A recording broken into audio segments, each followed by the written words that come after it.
Good evening, everyone, and welcome to our fifth event. This event is titled Tender Business Model, Strategy and Innovation. Okay, this evening we'll be talking about the business model canvas, but we also have a guest speaker who's going to speak after that called Andrew Doyle. He's from People First International, and he'll be talking about the business excellent training and the quality mark. So, first but by no means least, I'd like to now share my screen and begin the presentation.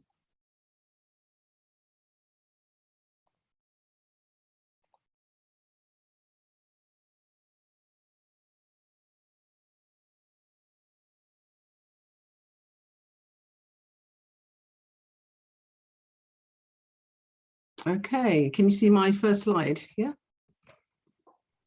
Yes, we can. Okay, thanks very much. Okay, let me just finalize the last bits and then I'll be good to go. All right, so good evening and welcome to this evening's webinar. Well, I'll introduce you to the Business Model Canvas. It's the most popular strategic management and entrepreneurial tool used by startups. The tool can be used to evaluate your current business model and to launch new products and services, and for actually selling online if that's what you choose to do. Well, Brandwin, which is the company that I represent, we have had over 6,000 businesses that have benefited from the various programs that we offer, which has led to expansion and job creation. Brandwin is a single source of support. We've made up of generalists and specialists, and that could be from marketing, sales, project management, bids, tenders, IT, accountancy, and finance, just to name a few. Okay, whatever you as a business owner needs for your business, Brandwin is here to help. Our contracts are usually through local authorities, large companies, or through our local Chamber of Commerce, who are trusted and valued customers. We're here to help you achieve your objectives. At the end of the day, they know the areas where businesses need the support, they identify the funding, and we deliver the relevant services that meets the needs of the businesses. We are, as I said, all experienced advisors who run our own businesses, and we've all gone through the due diligence process, and we know the landscape in which we work in. Okay, so a bit about me. Well, I've been enjoying developing businesses for over 30 years, but I've been running my business for just over 25 years now. Okay, I've worked with a large range of industries, and I'm known for increasing the bottom line. I've enjoyed consulting with startups, the British Business Bank, and advising in government. My passion is simply in relation to the maze of running and developing business, it's to make it as simple and to simplify that as possible.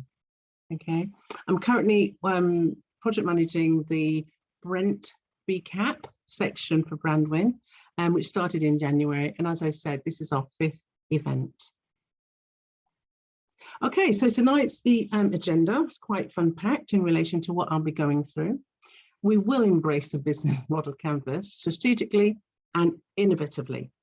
So instead of thinking about the traditional business plan that has reams of pages, I would like you to focus on developing a one-page strategic plan. Sorry, what have I done to my, okay. Yeah, a one-page strategic plan, okay? And that will enable you to spend more time in your business. As you see, I'll introduce you to the model, then explore the framework, and you will have the opportunity to develop your own bespoke business model canvas and get a feel as to how to save yourself a lot of time. And you can also ask questions as we go along. So if you've got any questions at all, please put them in the chat and I'll try and address them as we go along. Okay.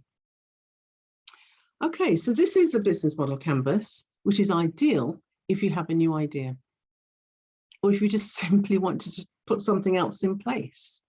And maybe you want to change a few things, or even if you want to pivot your current business. It's an ideal tool that you can use to evaluate where you are now and where you want to be by developing a realistic strategy. Okay. The right side focuses on the customer, which is outward looking. And the left side focuses on the business. In other words, what we need to do, which is inward looking to prepare ourselves for the changes. What's interesting is that whether it's outward or inward looking, they both meet round the value proposition, which is the exchange of value between your business and your customers. The businesses needs to be looked at through 4 separate lenses, okay? So the first lens, which is desirability. Do you have a product or service that's desirable to customers? And there are times that you might see or experience something and then you suddenly think, that's a good idea. But I have to ask you, have you done the research? Have you tested the market? Do you know if there's a demand for what you want to offer? Numerous times people want to start a business because of a personal experience. Also, I usually hear that it must be a good idea because nobody else has done it. There could be a reason why it hasn't been done. Okay, looking at the feasibility, is it feasible? Do you have the skills or the experiences, partnerships, or even technology to make it happen? Can you build it? Can you deliver it? Can you make it happen? Okay, then looking over on the viability side, is it viable? Can you make enough money to cover your cost and still make a profit? And then finally, adaptability. Can you adapt what you offer to the needs of your customers? Can you compete? Oops, sorry. Here I would look closely at your unique selling proposition or whether or not you've got a sustainable advantage. For example, you know, you may invent something, but does the market need it immediately? I mean, for example, when we were going through the pandemic, a good example is Zoom. Now, the firm's sales in the last 3 months of 2020 were up 370% compared to the same period in 2019, hitting $882.5 million.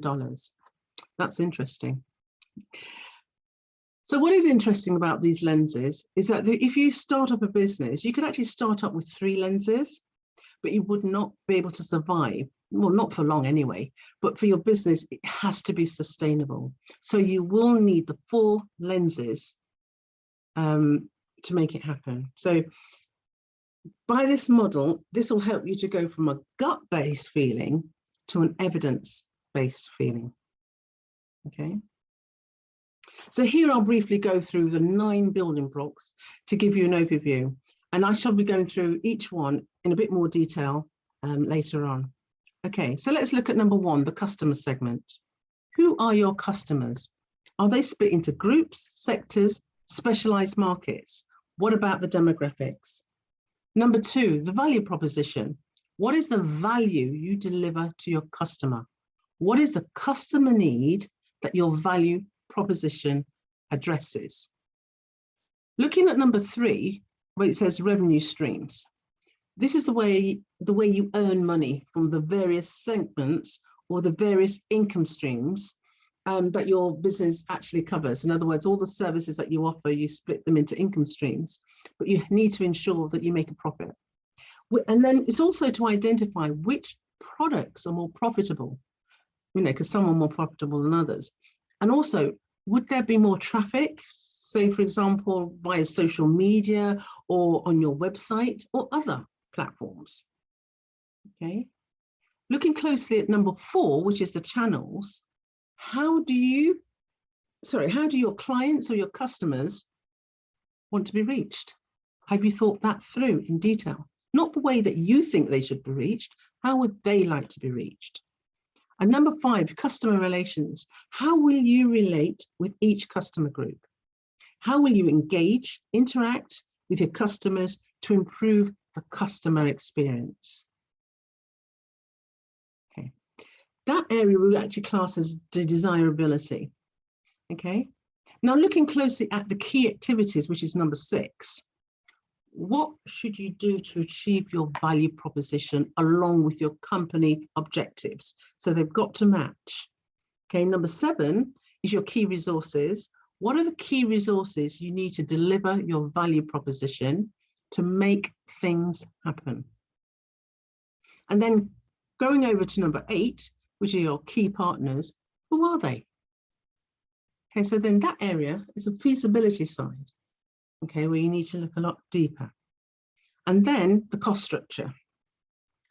What are the important costs you make to deliver your value proposition? Okay, so financially, it's a viability side, whether or not it's viable. Okay, any questions? Not yet. Okay, let's use Uber as an example. It's a multi-billion-pound business, and their entire business can be explained on a single sheet of paper. Yeah, so the grey shaded areas relate to the customers, and the green areas refer to the drivers. So let's go again through the numbers. Number 1, the customer segments. This is where we look at the riders, the people who need a ride like us. So what do we do? We call it Uber. But you've also got the drivers. These are the people who want to earn the money driving. So that's what the 2 areas are in the customer segments. Now, number 2, the value proposition. They thought this through. In other words, how would the customers benefit? I mean, this is a platform to connect riders with the drivers anytime and anywhere. I mean, the easiest way around in relation to low cost, that's on a local level. But then if you decide to use their services on a luxury, or you want to go out of, a bit further out, it becomes more expensive and more luxurious. Okay, so the green areas allows the drivers to earn money when they want. Okay, looking closely at the revenue streams, there's 2 simple areas. They charge by the mile, etc., or they charge, as I say, through distances, whether or not it's airports.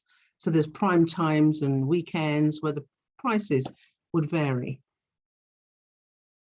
On the channel side, which is number 4, now this is interesting because the customer and the driver uses an app to connect or to make contact with each other. So that's an interesting, how can I say, way of communicating, because usually not all the businesses are able to communicate so direct. And then you've got the customer relations, okay? It's a clear rating system. In other words, what an ideal way to evaluate your business. We rate it straight away. There's no paperwork or anything to make it even, complicated. Looking at the key activities, these include the platform development and the maintenance, also the marketing and the ads. Also, they hire drivers because they're the key operators. So, so they're the key activities that actually happen within Uber. And then looking closely at the key resources, it's definitely a tech platform. And that is, as I say, key. You've got the driver network, you've got the talented employees and their brand. And then, a lot of money is actually spent in the area of the brand to raise the profile, etc. And then looking on the far side, which is the key partners, you've got the payment processors. They take money in different forms to accommodate, in some cases, the different currencies. They map, their map, which is like a tech type or technical map. The companies are critical. That's critical for their success. Okay, because for example, when you actually hire an Uber, you can see exactly where the car is, where it's situated, how long it's going to actually get, reach your destination. I mean, that's quite expensive. So they've had to look for investors, which are key to their success of their business, especially to keep up with the demand. So it's identifying the key partners in all areas. And then lastly, the cost structure, which is important because they've got the staffing cost, you've got payouts to drivers, any legal fees that they may actually encounter, marketing and advertising, and not to forget, as I say, the technical platform. That's quite expensive. So it's to ensure that all those areas are covered.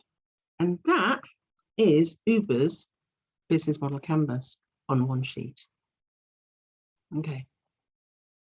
So over to you because I'm not going to sit here all night just talking. I actually want you to do some work. So let's look at the 9 building blocks in relation to your business. I'll show you a series of slides where you can take the time to focus on your business, okay? Please ensure that you have a notebook, or if you prefer, you can create your own canvas. And you can do that just by, drawing out the lines, and, highlighting the 9 areas. Let's make it practical and interactive. So I'll give you around about a minute on each slide and each building block. So, you can think through all the questions that I'm going to give you and then start making a note in relation to your business model canvas. So if you've got any questions as we go along, kindly, put them in the chat, and yeah, we'll continue. Right, so number 1, I'm just going to make sure I've got the clock ready for you. Number 1, let's just pull up the questions here. For whom are we creating value? And who are your most important customers, your clients, or your users in your business? Okay, so our customers are very precious. So ensure that you have a profitable customers, mainly to survive, for the duration of the business. Okay, so I'm going to give you a minute or so now for you to just jot down your customer segments. Okay, so let's start. Okay, so your customer segments, they could be key customers to you, but do you do business to business? Is it business to consumer, or is it business to different groups? Be confident that you're clear which customer segments you serve, and make sure that you can provide an excellent return for your money. Okay, once you're clear, you'll be surprised how easily you can service your customers well, especially if you take the time to get to know them. Again, are they split into groups, into sectors, specialized markets? I know a business that took time to actually get to know their own clients by making note of their birthdays and sending birthday cards and flowers. What that's done is continued to develop the relationship, and it's been a long-term, how can I say, relationship, so they don't have to keep on looking for new customers. So try and identify your customers. Okay. Any questions at this time? If you do want to put them in the chat, I'm keeping an eye on the chat as well, so do let me know. Okay.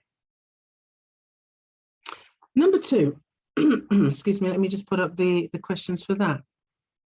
Okay, you can see the questions. What is the value you deliver to your customers? Which one of your customers' problems are you helping to solve? Which job are you helping the customers to get done? And which customers' needs are you satisfying? What bundles of products and services are we offering to each segment? Okay, don't forget the jobs to be done. What is the customer need that your value proposition addresses? In other words, think through the ease in which your customer can find or buy a product and service, and the customer experience. Okay, and don't forget you've got to offer products on a service that relates to quality at the end of the day. And don't forget to deliver your clear values. Let's give you a minute now to start answering these questions here.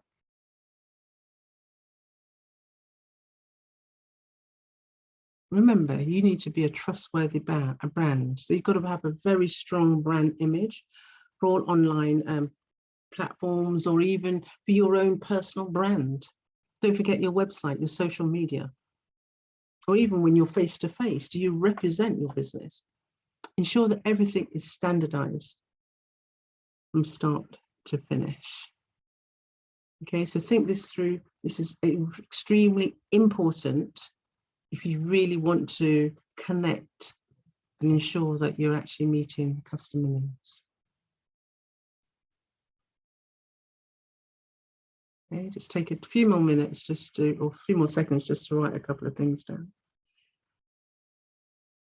What do you need to put in place to get the job done? Value creation.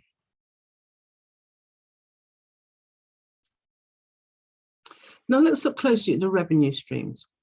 Okay, What value is each customer segment really willing to pay? And how would they prefer to pay? And how much does each revenue stream contribute to the overall revenue in terms of percentage of the total? What value are the customers, as I said, willing to pay? This could be transactional. This could be a one-time customer payment or online. It could be reoccurring, a subscription or a contract. You could even have a retainer type approach. It could also be a contract with specific payment terms. Let me give you a minute now just to look at your revenue streams. Look at all the various ways that income comes into your business. Also look at what your customers currently pay. What is your revenue model? So what's your pricing tactics? And I'm a firm believer that you need at least 3 to 4 income streams to really make, the business work in relation to cash flow. I'll take, for example, a bakery, whilst you're writing this down, okay? They can offer various baking products, okay, which is standard. But don't forget, you could also offer training courses. And this could be for groups or individuals. Could be a cookery book. You could do talks and demonstrations. You see all the various income streams, that's just one business. And it does actually help the cash flow. Okay. And the way that you earn money does vary, various segments, income streams, but ensure at the end of the day that you make a profit. And also be clear as to which product or service that you're offering that's more profitable than others. Because then in some cases, you may need to stop doing a particular product or service to focus on the ones that actually are bringing in the money. Okay. You need to also be able to ensure that if you've got some, your website, that it works for you. If it's to, buy things online, make sure that it's straightforward, it works, there's no mishaps. And it, as I say, helps the actual customer connect and do the transaction a lot easier. Okay, so let's look closely at number 4, the channels. So the questions to ask here: through which channels do your customer segments want to be reached? How are you actually reaching them? How are they integrated? If you've got several channels, which ones work best? Which ones are more cost effective? And how are we integrating them with the customer routines?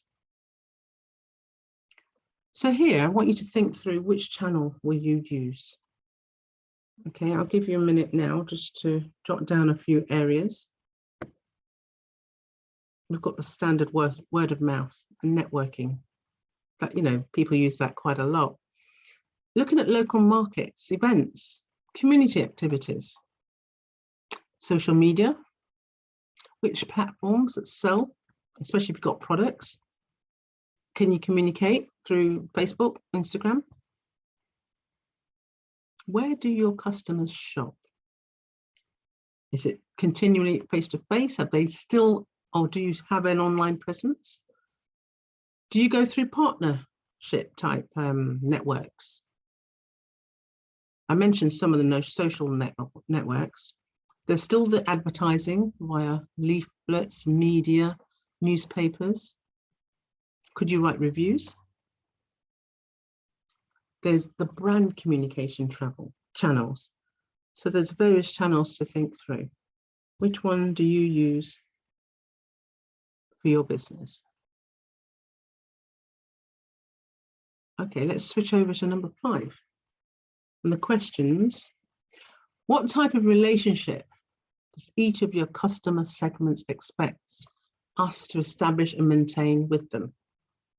Okay, don't forget customer relationships. If you don't have a relationship with your customer, you could actually lose a lot more business. Okay, which one can be established to retain our customer segments? How costly are they? And how are they integrated the rest of the business model? Okay. Let me give you a minute now to just start jotting down things here. Now, some businesses would encourage loyalty cards, okay, through their customer service. They can have discounts for them, customers that are, quite regular. You can have customized assistance depending on what you offer, like tailor-made assistance, helpful materials, tutorials, videos, even guides. Okay, even consider customer communities where information and resources can be shared amongst members. That's quite popular.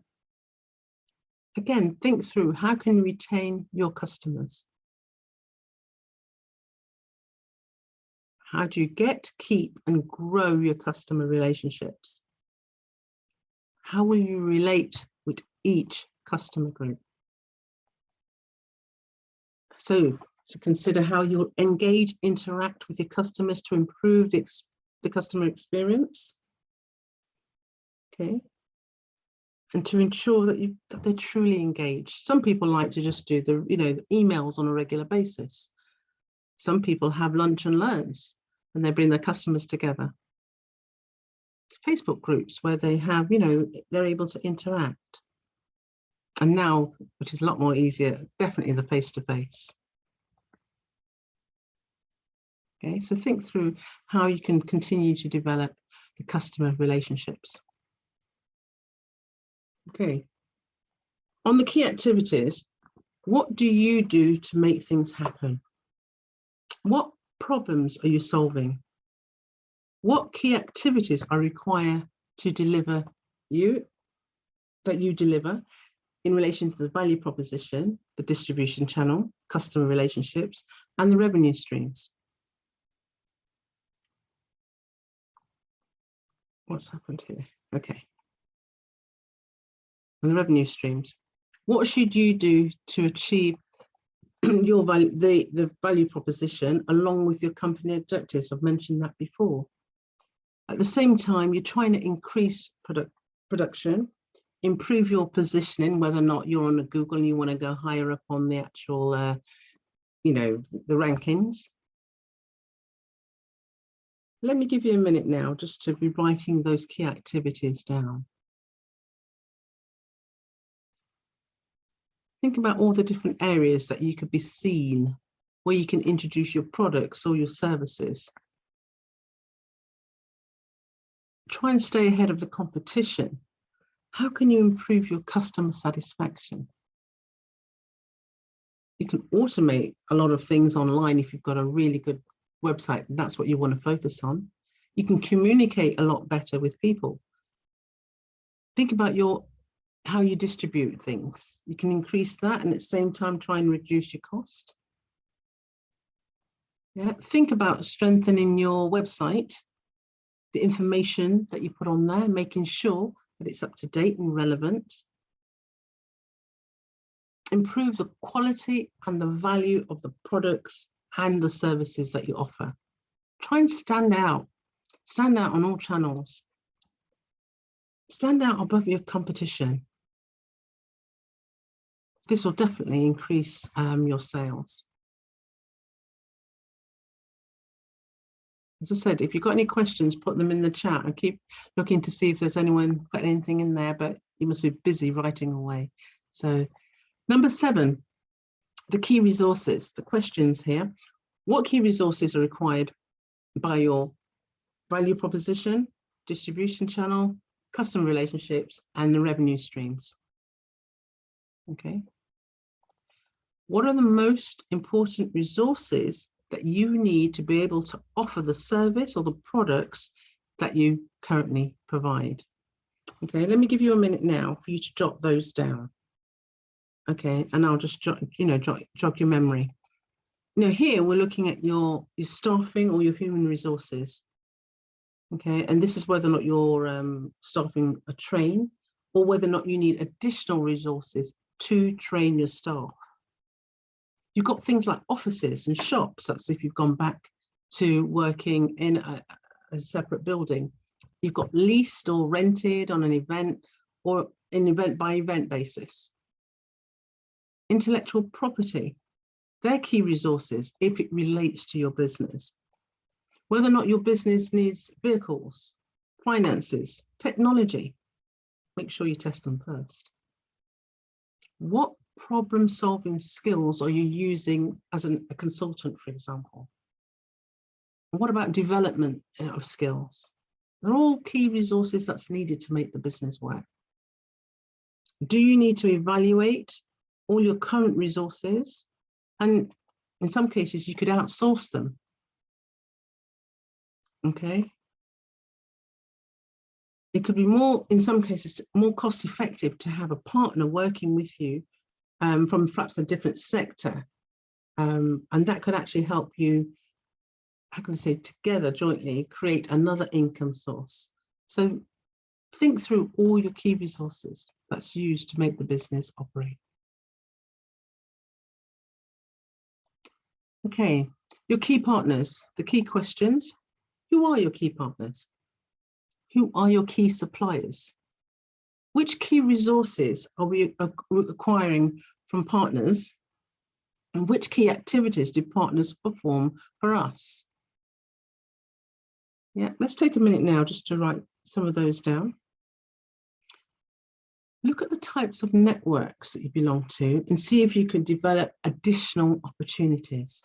You know, for example, joint partnerships. Yeah, you can even, as I say, work with two different people or different people from different sectors that can strengthen what you offer. Also think whether or not you've got a geographical reach, and it could mean somebody in a different city, you could work together. Again, that would increase, sales on both sides.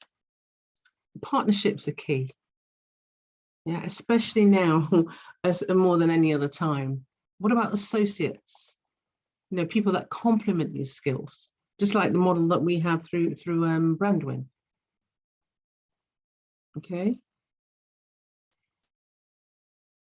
If you're a contractor, a main contractor, and just say you've known a company that's got the main contract from Brent, you could actually position yourself to be a subcontractor. And then once you've actually gone through that experience of being a subcontractor, you could then take the position of being a main contractor. So think of the different pathways just by being a partner that you can access Brent contracts. In some cases, you could even partner with people that do the distribution of different products. Identify these individuals that offer these services and get to know them. Even your suppliers, strengthen those relationships. Even just for a good reference, for example, because that reference can actually help you get a contract. So it's worth developing those key partnerships. Look at decision makers, key decision makers, and strategic alliances. See how you can develop those relationships, and can you build even working with your competitors. Business owners from different industries could definitely work. Investors, financial institutions. Think through the supply chain, providers, distributors, manufacturers, developers. See how you can actually get in on, working together. Look at the experts and see whether or not you can partner on any type of initiative. But don't forget to try to reduce the risks. Just before I go on to number 9, there's somebody's just written something in the chat that I'd like to just highlight. Okay, thank you. All right. So number 9, let's just go over to number 9.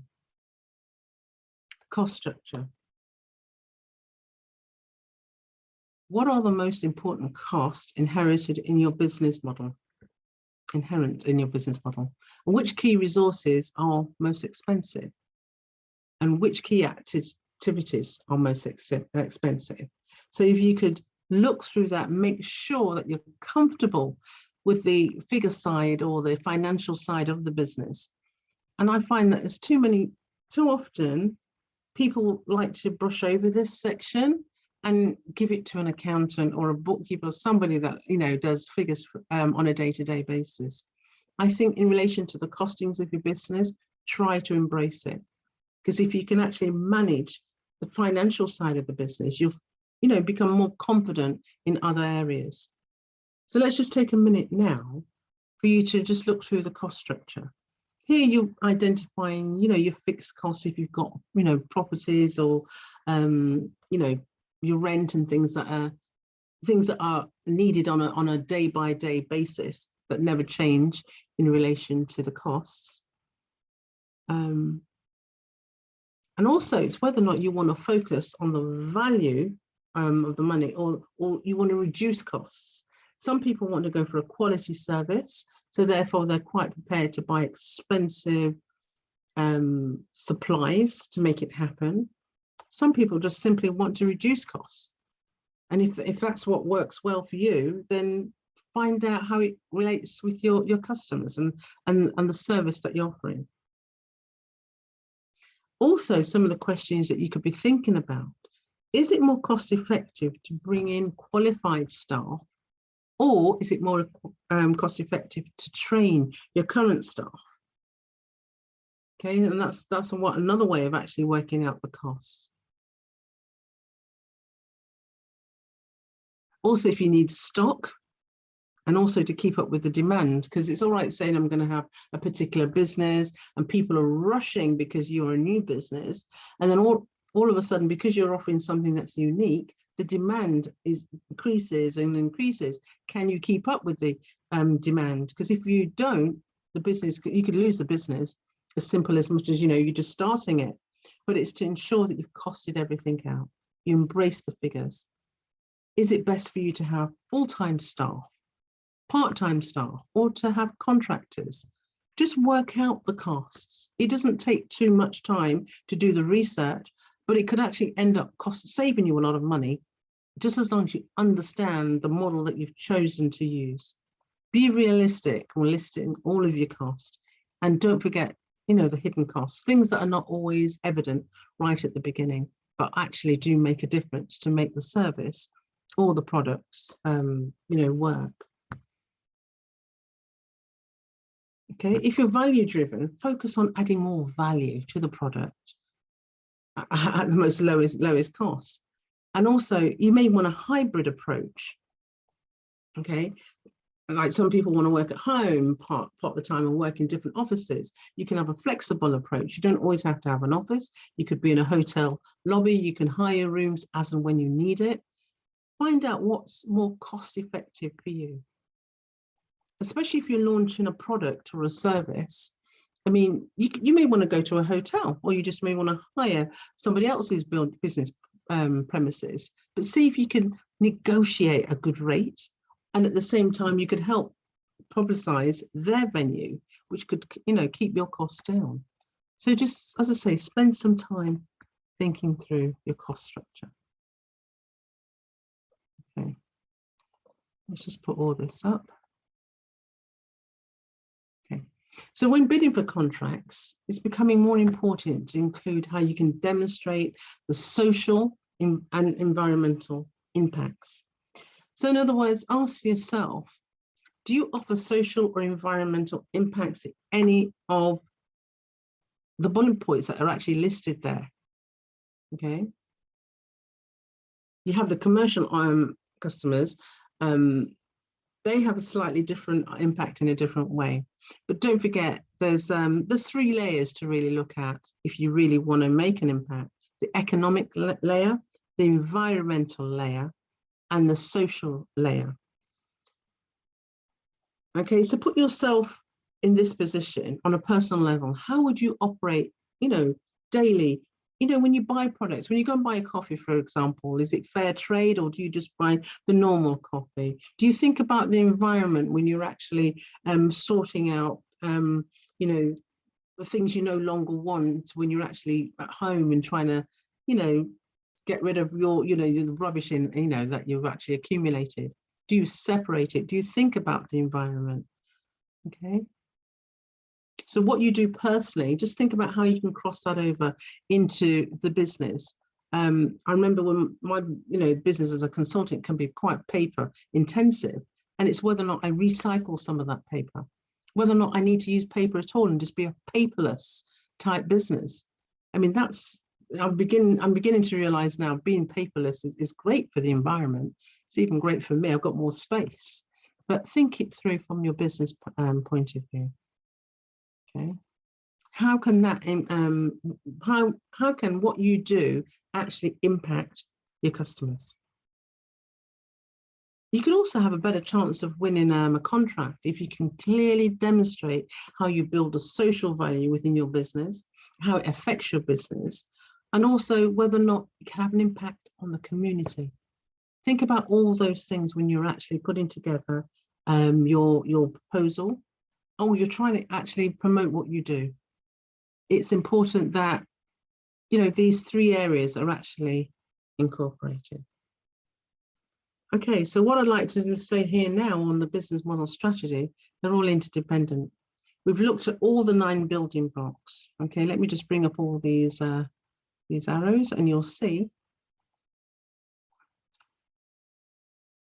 So although these are all interdependent, so is your strategy. What this shows is that every building block depends on one another, each other. They do not operate in isolation. So the business model canvas helps you to evaluate your business and also develop a strategy for your business.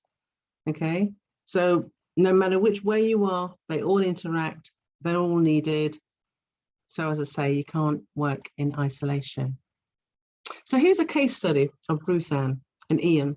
Okay, they're based, you know, on a local level. They attended our workshops and took advantage of the one-to-ones, which is also what we offer. Okay. We were able to assist them to clean up the, well, I won't say clean up the finances, but help them have a better understanding of finances, and also to focus on the circular economy.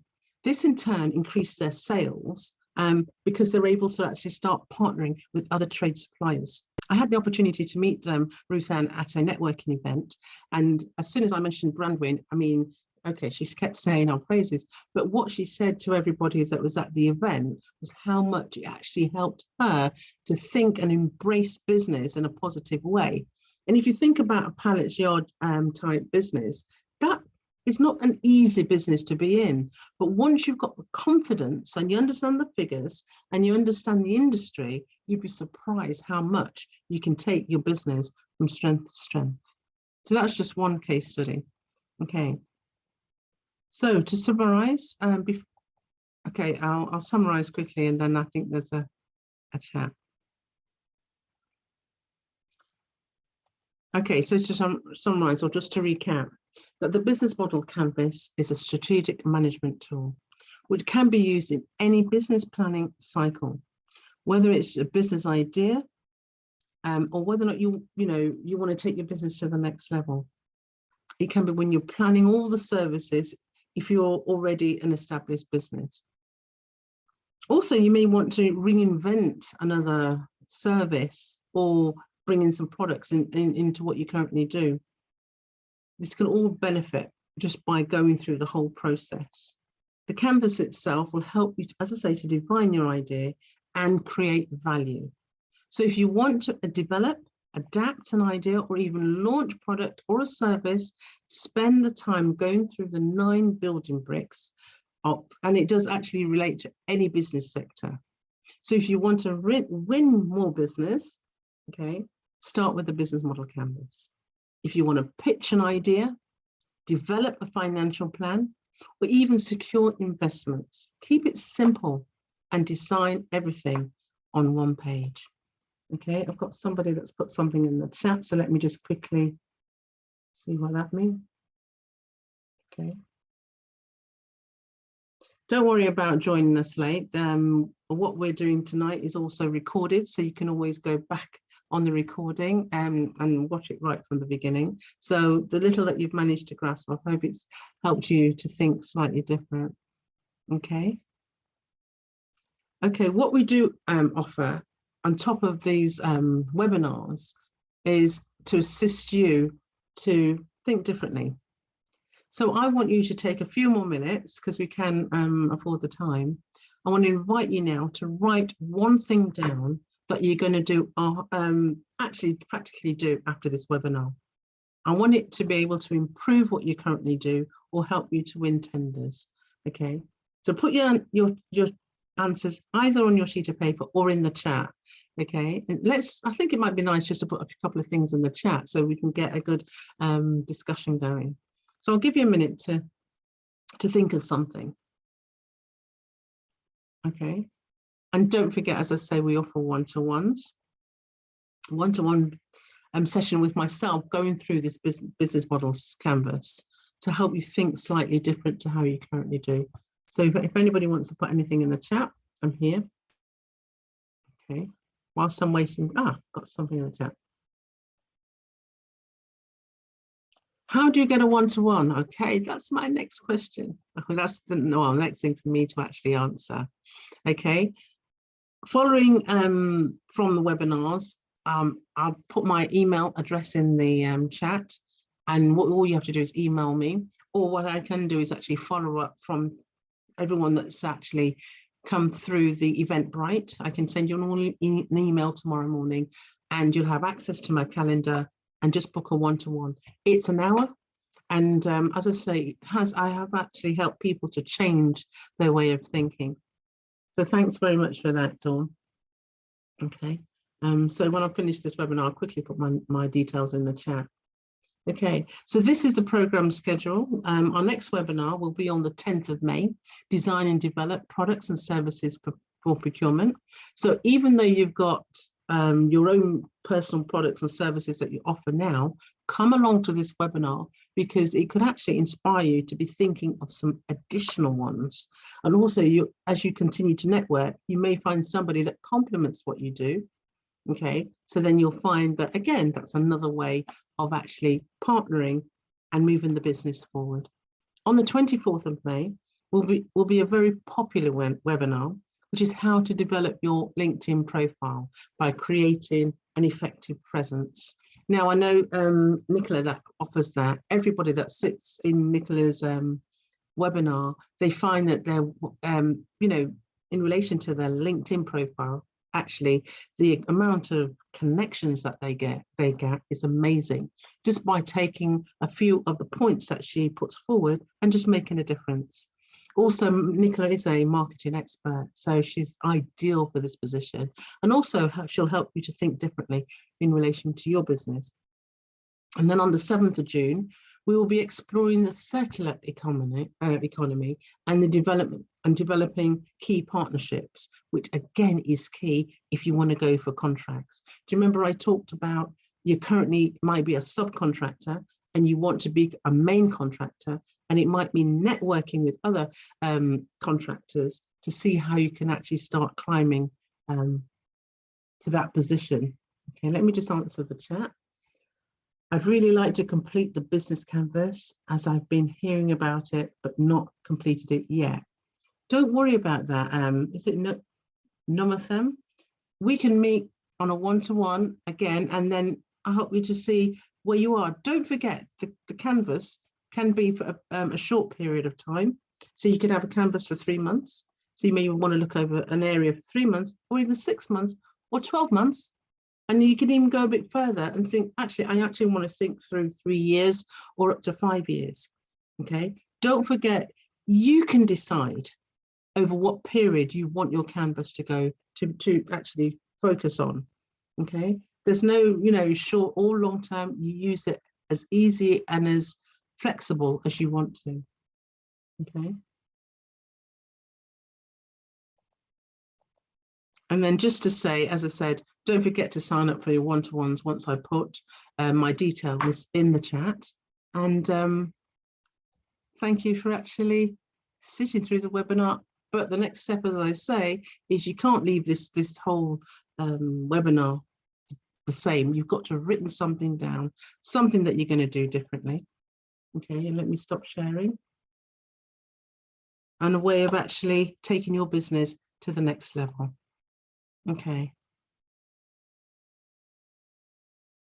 Thanks very much, Henry. I'm trying to read this. Thank you so much for this. Was far by, okay, all the boomers up for me personally. I've received a lot of food for thought, and I'm glad that you have. And I'm currently researching my startup and the tool. You may so you have provided will be very useful to assist me. The first 3 things I'll be looking at is 1, the value proposition, which is so important. I'm so glad that you actually mentioned that, Henry. Your revenue streams, as I say, that's again so important for your business, and the channels. But yeah, as you said, you'll be looking at all 9 because you can't do one without the other. But I'm really pleased that you're beginning to think differently, and that you're not thinking that the business planning is a chore. Because I remember even now when I still help people to get finance, and we do have to do the detailed planning, the canvas actually helps to map everything out, and it makes everything so much easier. Okay, so where do you access the video? I do believe that we will be sending that to everybody who's actually attended this evening. So don't worry too much if you don't get it. I'll put my details in the chat right now. And you can personally send me an email. Okay, elsa@brandwin.co.uk, and I'll ensure that you've got copies of the presentation and the slides. Any more questions at this time?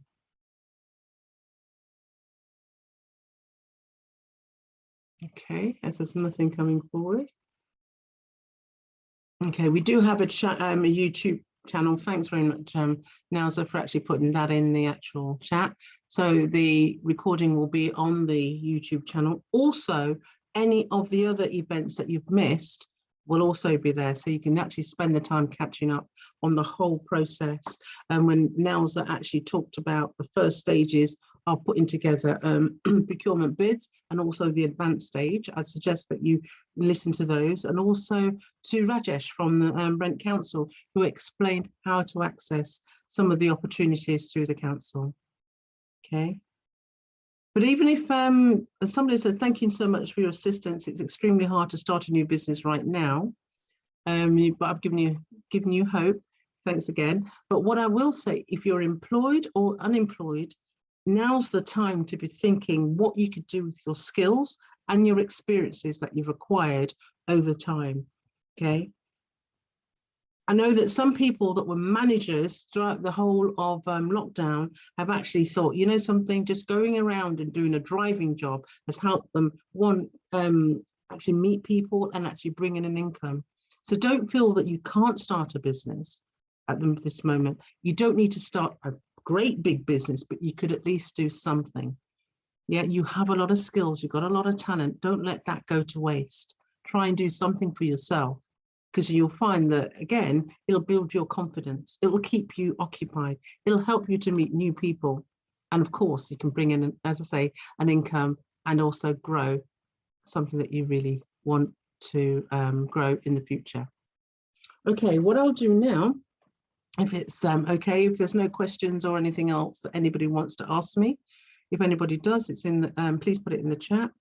You've got my contact details. I've got some of yours that are, you're putting in the chat as well.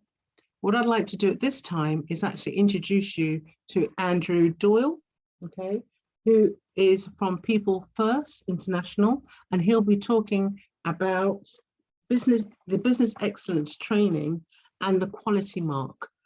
Okay, he'll be holding some sessions in the future. So I want to hand it over now to Andrew. Okay, so if that's possible.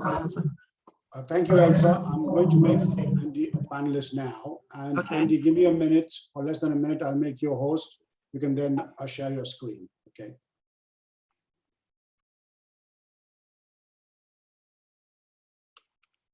Okay, if anybody's got any questions or anything they'd like to share, please put it in the chat because I can pick it up afterwards.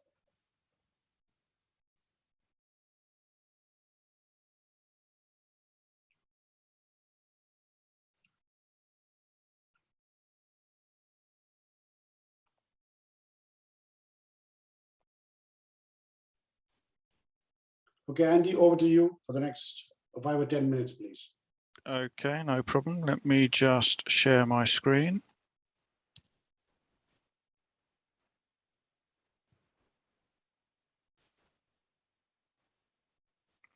Hopefully everybody can see my slides. Yes, we can. Thank you. Brilliant. Okay, so as Elsa said, I just want to take a few minutes of your time just to introduce you to a set of training that we have developed for businesses in Brent Council to support you in promotion of your brand, something that Elsa's already talked about today, and promoting the community as well as a place for visitors to come and see engage with your businesses. And alongside that, the business excellence quality mark that you would be able to utilise to showcase that you are a business that people should engage with. So I'm just hoping. Oh, there we go. So the vision of this project is really just to create that shared community welcome that captures the diversity and the vibrant spirit of Brent, leaving a long-lasting positive and warm impression for all visitors and customers that come to the borough. With the aim to embed a recognised standard of customer service that Black businesses and social enterprises in Brent can adopt. Oops, let me go back one, sorry. The standards that we're talking about are all ones that I'm sure you would recognise when you think about customer service. Those things where you're basically committing under these standards to identify the customer needs, manage their expectations, giving that positive impression, and dealing with everybody the way we all hope to be dealt with when we're a customer of a business. Utilising your excellent and relevant communication skills and leaving that positive lasting impression not only of yourself, your business, but also of the community as well. Oh, my buttons are being very quick today. How are we doing this? Well, we've actually developed some customer service training based on an existing program that we have utilized for several years called World Host. It may be something that you will have recognized in the past, which was used to train the games makers for the Olympics back in 2012 and for various other events over the last few years, but also by other businesses throughout the UK and internationally. We've developed that training program and worked on that training program to create something that can be delivered over two-hour sessions to support you or your customer-facing staff to recognise the right customer welcome and customer experience and how to deliver that. And there are 100 free spaces available for this training for business owners and your customer facing staff. Once you as a business have put through at least 50% of your front-facing staff, now obviously with some businesses that might just be yourself, you would be within that commit to those customer service standards that we refer to, then you'd be able to receive the quality mark, allowing you to promote to your customers and to people within the community that you are committed to that warm welcome, that warm and inclusive customer experience that we refer to. And that should help you in attracting more customers and effectively delivering more of those bottom line profits again that Elsa talked about, really building on your reputation and building on the community welcome that we would love to see shouted about for the Brent area. So how do you go forward? Well, the training will actually be commencing in May. We're just finalising venues and dates with the trainers that are going to be delivering the training. We're looking at mid-May as a starting point,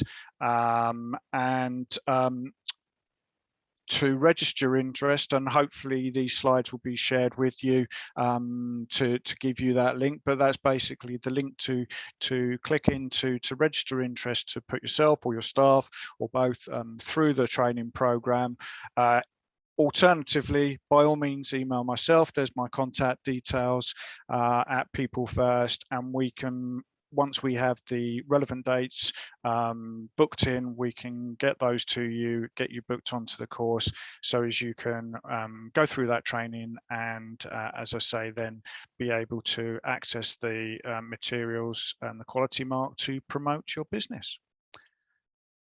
I don't know if there's any questions immediately from that, but obviously, as I say, my contact details are there for you to access, and I will leave that just for a second before I stop sharing. So in case anybody needs to write that one down, I will just pop it into the chat as well for you, so as you have it.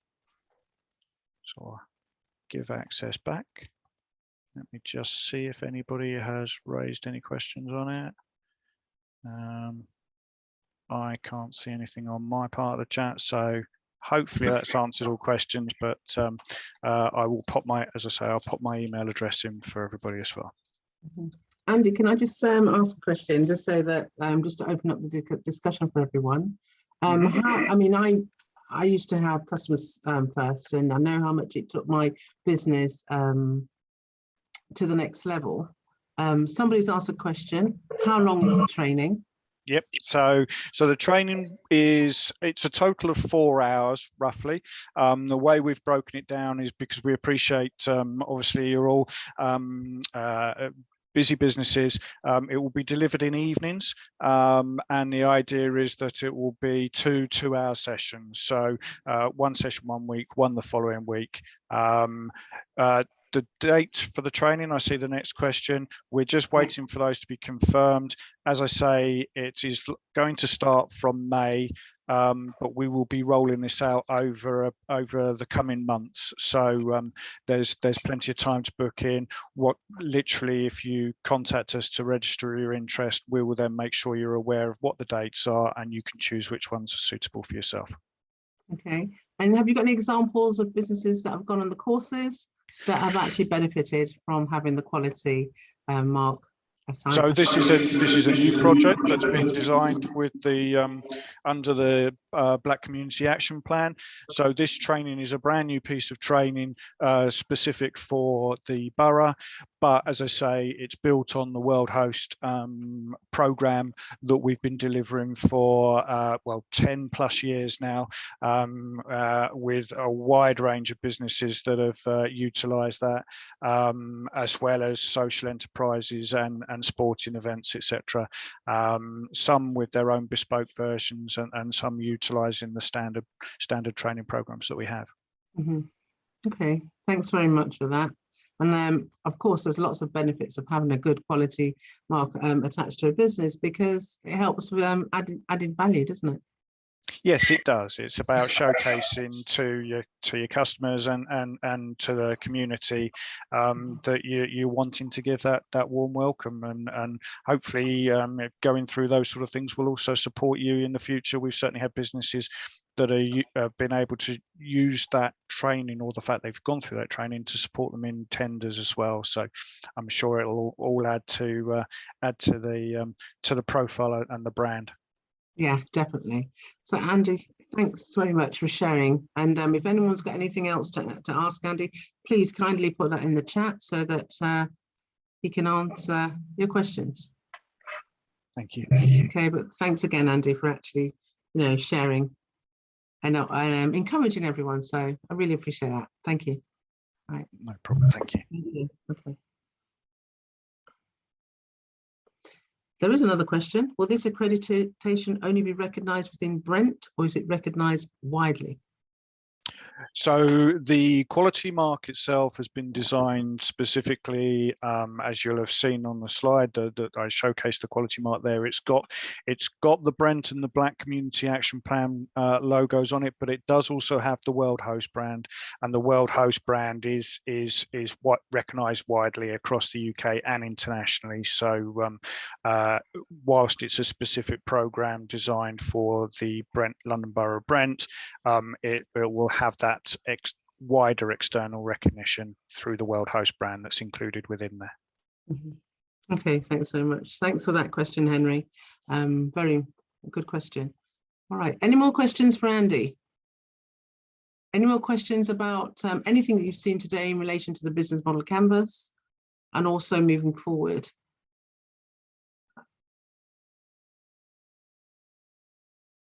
Okay, so what it means now, I'll just take this opportunity to say thank you very much for actually attending, and not to forget that our new webinar, our next webinar will be in May, yeah, and to wish you all a pleasant holiday. The Easter holiday is coming up. Take the time to actually look at and reflect your business, see where the business is, see where you want to take the business, use the business model canvas to assist you to move forward. And also think big and grow your business. So thanks very much, and we'll see you next month. Okay, take care. Thank you. Bye-bye.